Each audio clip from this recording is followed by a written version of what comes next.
గోవా రాష్ట్ర గవర్నర్ గా నియమితులైన పూసపాటి అశోక్ గజపతి రాజును మర్యాదపూర్వకంగా కలిశారు రాష్ట్ర మంత్రి సంధ్యారాణి. ఆయనకు అభినందనలు తెలిపారు. ఎమ్మెల్యేలు నాగమాధవి, తోయక జగదీశ్వరి, బోనెల విజయచంద్ర, జనసేన నేత పడాల అరుణ, తూర్పు కాపు సంక్షేమ అభివృద్ధి కార్పొరేషన్ చైర్మన్ పాలవలస యశస్విని తదితరులు కూడా ఆయన్ను కలిసి శుభాకాంక్షలు తెలిపారు. రాజకీయ జీవితంలో మచ్చలేని నేతగా అశోక్ గజపతి రాజు ఎదిగారన్నారు మంత్రి సంధ్యారాణి.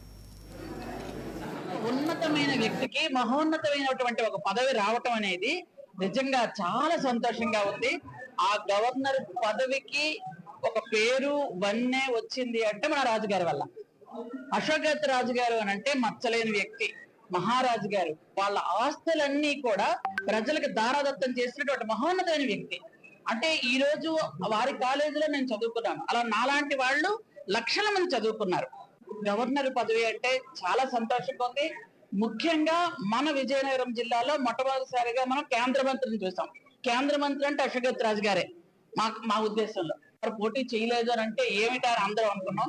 చంద్రబాబు నాయుడు గారి మనసులో ఇట్లాంటి ఒక మంచి ఆలోచన ఉందని ఈ రోజు అర్థమైంది.